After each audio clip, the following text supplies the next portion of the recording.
does getting the paradigm shift of the view you presuppose what's already not yet in a warning passage, how does it change our view of the Christian in the culture of the coming days versus the other view?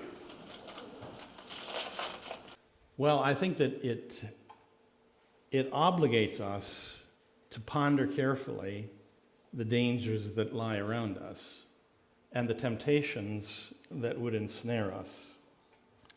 If I may use an illustration for that. From the 19th century, I don't know if this is true, but it certainly fits. There was a woman whose husband died, so she became a widow. She lived high up on a hill, and the only way to her place was along a winding pathway that hung along a steep precipice. If you were to get too close to the edge, you might actually fall off and perish. Her coach driver had left her, so she needed a new coach driver. So she put an ad in the local paper for a coach driver, and 3 men responded, and she decided to have all 3 of them come and interview, and she would interview all 3 of them at the same time. So the day was set, and they came, and they walked up the steep driveway and saw the precipice, and she asked them, all 3 of them, the same question: how close can you get to the edge of that precipice and get me safely up and down my driveway so that I and my carriage don't fall over the edge and we perish? And one of the very eager applicants said, "Oh, ma'am," he said, "I can get you within a foot of that precipice, and I'm confident that I can get you up and down this steep driveway safely."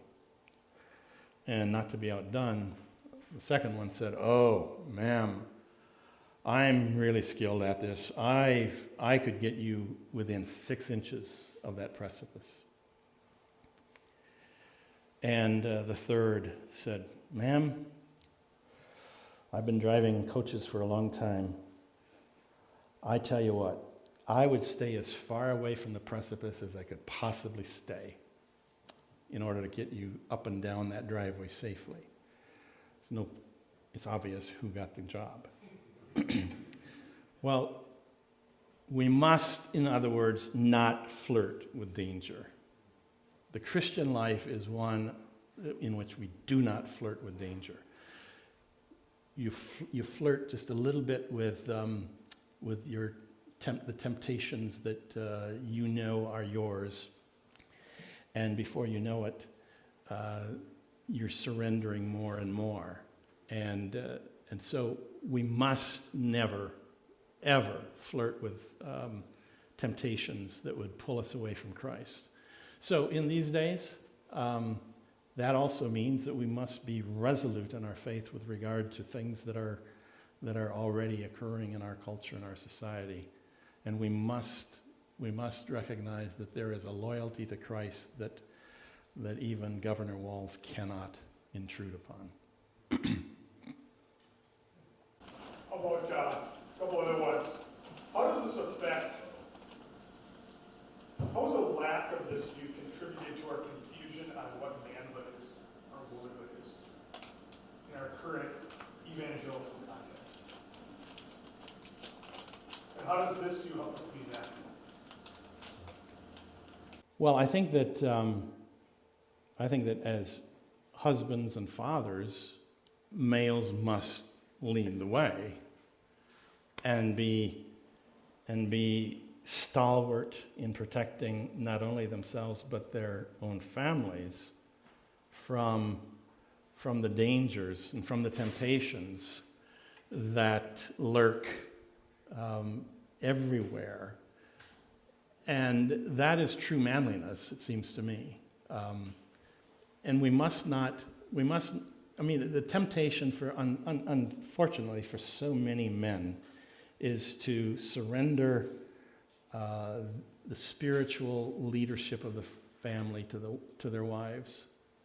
And that is a monstrously bad model to follow. So real men act as men. Paul in fact exhorts the Corinthians that way. Be the man, play the man, be manly in being a Christian. Does that get to the question? Do we allow Governor Walz to give us marching orders on what it means to be a man as far as in safety, things like that? No, I don't believe so. I believe no. I believe that we, and especially in the church, we need to take our responsibilities seriously as leaders of God's people, and recognize that the church has its own sphere of rights and authority, and lead the church in such a way that we don't surrender to someone who does not have the proper interests for the welfare of God's people. Last question. Why is the view that you purported a happier way to live? Because what I'm arguing for is that we set our gaze upon Christ and not ourselves. It is Christospective, if that's a term that I coined. I don't know if it's in our book, but I coined it and I've used it many times. It's Christospective and prospective. It is not retrospective or introspective. I mean, if you've done any sports or activities in athletics, particularly in track and running races, you cannot be looking behind over your shoulder and win a race. It's just not going to happen. There have been many races that have been lost because a runner will sneak a look over the shoulder, and just then he's overtaken or she's overtaken by somebody else. So it is a perspective that gets our eyes off of ourselves and gets our eyes off of comparing ourselves to others. Because, as a matter of fact, this notion that we need to review our progress and becomes introspective, that notion actually plays into a system of belief that comes very close to flirting with a works righteousness teaching. So you would say let's just say, big evangelicalism the last 10 years, maybe the new Calvinism, spent quite a bit of time talking about idolatry in your life, warnings against idolatry in your life. And are you watching the idols in your life? What would you say about that? I would say,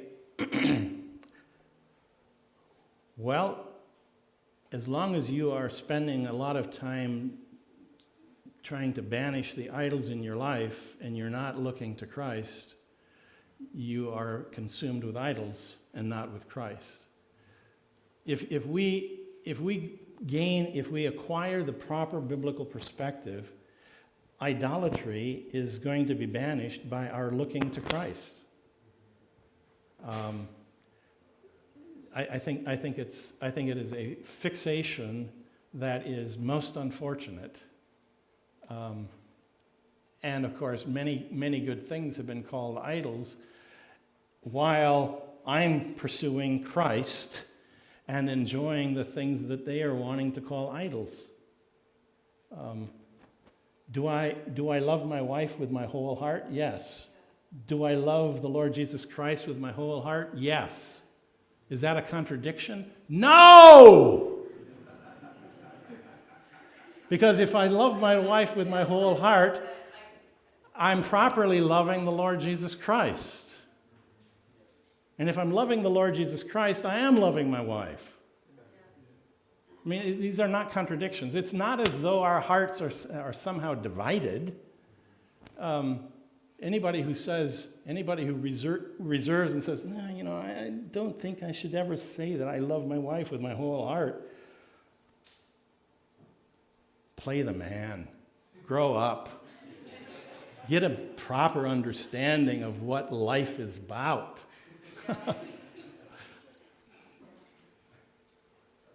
How's that? That's good. Joe, what do you always say in marriage counseling? What? Your main what is that? Go sit in our problem is a problem. What do you do wrong?